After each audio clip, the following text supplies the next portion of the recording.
ಪೊಲೀಸರು ಅಂದ ತಕ್ಷಣ ನಮಗೆ ಈ ರಫ್ ಅಂಡ್ ಟಫ್ ಅಷ್ಟೇ ನೆನಪಾಗುತ್ತೆ, ಬಹಳ ರಫ್ ಆಗಿರ್ತಾರಪ್ಪ ಅಂತ. ಆದರೆ ಮನುಷ್ಯತ್ವ ಇಲ್ಲ ಅಂತ. ಆದರೆ ಮನುಷ್ಯತ್ವ ಮತ್ತೆ ಮಾನವೀಯತೆ ಪೊಲೀಸರು ಒಳಗಡೆ ಇರುತ್ತೆ, ಆದರೆ ತೋರಿಸಲ್ಲ. ಯಾಕಂದ್ರೆ ಎಲ್ಲೆಲ್ಲಿ ಯಾವ್ಯಾವ ಸಂದರ್ಭದಲ್ಲಿ ಯಾವ್ಯಾವ ಹೇಗಿರಬೇಕೋ ಅದೇ ರೀತಿ ಇರ್ಲಿಕ್ಕೆ ಸಾಧ್ಯ ಅಂತ. ಕಳ್ಳತನ ಆದಂತಹ ಮಗುವನ್ನ ತಾಯಿಯ ಮಡಿಲಿಗೆ ಸೇರಿಸಿ ಸಾರ್ಥಕ ಭಾವವನ್ನ ಮೆರೆದಿದ್ದಾರೆ.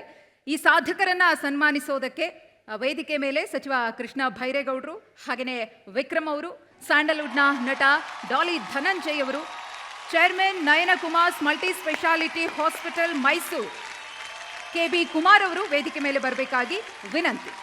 ನಮ್ಮ TV9 ಸೆಲ್ಯೂಟ್ ಗೌರವವನ್ನು ಸ್ವೀಕರಿಸಲು DYSP Somling Kiradahalli, police inspector Raghavendra Bhajantri, head constable Channaveeresh ಮತ್ತು ಹೆಡ್ ಕಾನ್ಸ್ಟೇಬಲ್ ಬಂಡೆ ನವಾಜ್ ಅವರು ವೇದಿಕೆ ಮೇಲೆ ಬರಬೇಕಾಗಿ ಮನವಿ.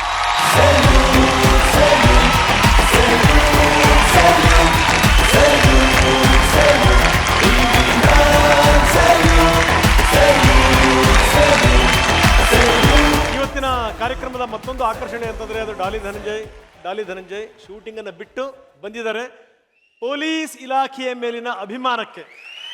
ಎಸ್, ಬನ್ನಿ ಈ ಕಾರ್ಯಕ್ರಮದ ಬಗ್ಗೆ ಡಾಲಿ ಧನಂಜಯ್ ಏನು ಹೇಳ್ತಾರೆ ಕೇಳೋಣ. ನನಗೆ ಭಾಳ ಹತ್ತಿರದಿಂದ ಡಿಪಾರ್ಟ್ಮೆಂಟಿನ ಕಷ್ಟಗಳು ಗೊತ್ತು, ಪೊಲೀಸ್ ಆಫೀಸರ್ಸ್ದು. ನಿಮ್ಮ ಜವಾಬ್ದಾರಿಗಳು, ನಿಮ್ಮ ಸ್ಟ್ರೆಸ್ಸು, ಪ್ರೆಷರ್ ಎಲ್ಲ ನನಗೆ ಬಹಳ ಚೆನ್ನಾಗಿ ಗೊತ್ತು. ಡಾಲಿ ಮಾಡಿದಾಗ ಹಿಂಗೆ ಒಬ್ಬರು ಆಫೀಸರ್ ಸಿಕ್ಕಿದಾಗ, ಏನಪ್ಪ ನಮ್ಮ ಬಗ್ಗೆ ಹಂಗೆಲ್ಲ ಮಾತಾಡಿದ್ಯಾ ನೀನು ಸಿನಿಮಾದಲ್ಲಿ, ಹುಷಾರಾಗಿರ್ಬೇಕು ನೀನು ಅಂತ. ನಾನು ಸರ್ ಪಾತ್ರ ಸರ್, ಅದು ನಾವು ಕಲಾವಿದರಾಗಿ ಎಲ್ಲದನ್ನು ರೆಪ್ರೆಸೆಂಟ್ ಮಾಡಬೇಕಲ್ವ ಸರ್ ಅಂತ. ಅದಾದಮೇಲೆ ನಾನು ಮಾಡಿದ್ದು ಹೊಯ್ಸಳ ಒಪ್ಕೊಂಡು, ಅಂದರೆ ಒಂದು ಸಲಗ ಮತ್ತು ಹೊಯ್ಸಳದಲ್ಲಿ ಭಾಳ ರೆಸ್ಪಾನ್ಸಿಬಲ್ ಆನೆಸ್ಟ್ ಪೊಲೀಸ್ ಆಫೀಸರ್ ಆಗಿ ಕೆಲಸ ಮಾಡಿದ್ದು. ಅದೊಂದು ಯೂನಿಫಾರ್ಮ್ ಹಾಕಿದಾಗ ಅದನ್ನು ಆ ಪಾತ್ರ ರೆಪ್ರೆಸೆಂಟ್ ಮಾಡಬೇಕಾದ್ರೆ ಅದೇನೋ ಒಂದು ಬೇರೆ ಎನರ್ಜಿ ಇರುತ್ತೆ ಒಂದು. ಸೊ ರಿಯಲ್ ಲೈಫಲ್ಲೂ ನಿಮ್ಮಲ್ಲಿ ಅದೇ ರೆಸ್ಪಾನ್ಸಿಬಿಲಿಟಿ, ಅದೇ ಜವಾಬ್ದಾರಿ ಅದು ಕಾಣುತ್ತೆ. ಅದು ಯಾವಾಗಲೂ ನಿರಂತರವಾಗಿ ಹಂಗೆ ಇರಲಿ. Thank you very much. ಸಮಾಜದಲ್ಲಿ ಒಳ್ಳೆತನ ಉಳಿಬೇಕು ಅಂದರೆ ಒಳ್ಳೆತನವನ್ನು ಗುರುತಿಸುವಂಥ ಗುಣನೂ ಸಮಾಜಕ್ಕೆ ಬೇಕು.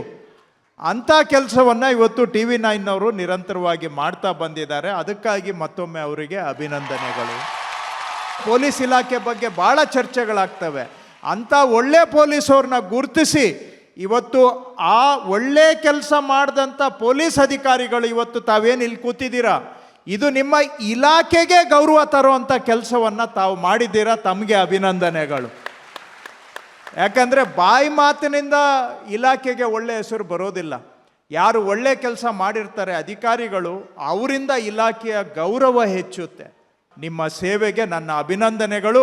ನಿಮ್ಮ ಒಳ್ಳೆತನಕ್ಕೆ ನನ್ನ ಒಂದು ಸಲ್ಯೂಟು. TV9 ಜೊತೆಗೆ ನಾನು ಕೂಡ ತಮ್ಮನ್ನು ಅಭಿನಂದಿಸಲಿಕ್ಕೆ ಬಯಸ್ತೇನೆ. ಪ್ರಶಸ್ತಿ ಪಡ್ಕೊಂಡವರಿಗೆ ಮತ್ತೊಮ್ಮೆ ನನ್ನ ಅಭಿನಂದನೆಗಳು. Yes sir, thank you very much. Thanks a lot sir.